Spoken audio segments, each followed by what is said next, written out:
Fani Willis denied in court. Welcome to Doug in Exile. We're going to read the article on Fox News. Thanks for joining us. I'm glad you found us again. Fulton County denied dismissal in opens records lawsuit over the 2020 election case documents. The Superior Court of Fulton County and Judge Rachel Krause.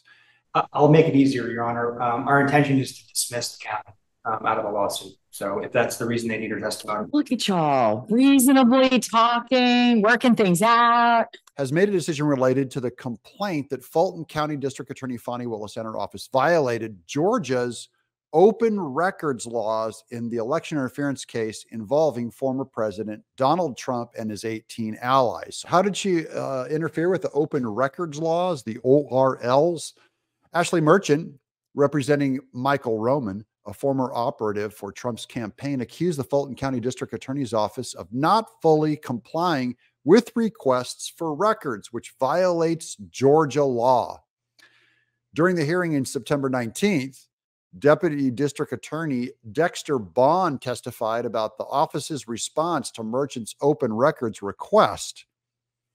The District Attorney's Office introduced several documents in defense, arguing that many of the requested documents were not in its custody. That's Fani Willis's office claimed they weren't in their custody, and asserting constitutional immunity from being sued. The district attorney's office claimed that the lawsuit is part of an effort to remove Willis from her role in prosecuting the 2020 election interference case. Now, that's all true, but it looks like, at least for now, she's going to get to stay on the case. But that's under appeal. We'll get to that in a minute. Initially, the lawsuit was directed solely at the district attorney's office, but later expanded to include Fulton County and District Attorney Fani Willis. If Fulton County is dismissed, then that means the lone remaining defendants are the Fulton County District Attorney's Office and Fani Willis in her official capacity as the District Attorney of Fulton County. So is there any other evidence or witnesses you would call on the issue of the threshold issue of whether or not an Open Records Act violation occurred as to the Fulton County District Attorney's Office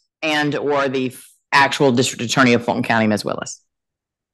None, Your Honor. Okay. Both in her official and individual capacities. So we're going to skip down to all these, but this is just to give you an example. These three went Fani Willis's way and are up for appeal.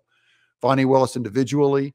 The court dismissed claims against Willis in her personal capacity, stating that the requests for records that were made to the DA's office were not to her personally. So she got to hide behind the office and say, you can't call me out.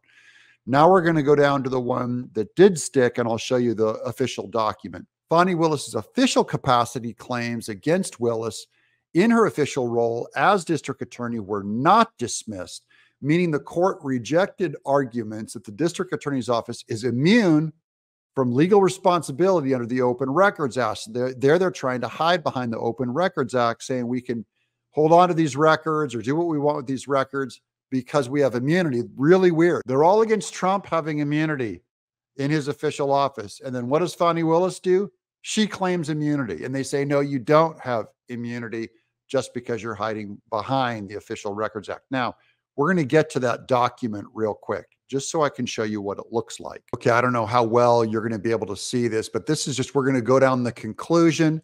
These are some were dismissed, some were denied, but the most important one that was denied is the motion to dismiss the defendant, Fani Willis, in her official capacity. That is denied. It is so ordered in September, 29th day of September, 2024. So Fani Willis is still on the hook on that one. Here's where we're at. However, the defense for Trump and several of his co-defendants were not satisfied with the judge's ruling and have taken it to Georgia's Court of Appeals, who has scheduled to hear oral arguments on December 5th. They are still seeking to have Willis removed from the case and to have the case dismissed. And the timeline on this is that the court, it does not have an obligation to make a decision on this, after it's being appealed, where they're still trying to get Fani Willis kicked off this case until mid-March of 2025. By then, it'll be well after the November election. So Trump, I give this win to Trump. Why? Because all they wanted to do is delay this thing. And the only reason why they brought these ridiculous charges against him in the first place was to affect the election If anything, they helped Trump by, this is Fani Willis, who had that mugshot taken of Trump.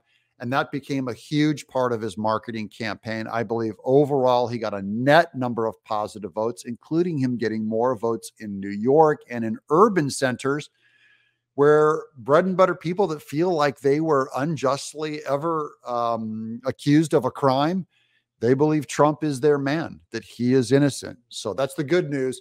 And now you know, you're all caught up with Fani Willis. I'm Doug in exile. Thanks for subscribing.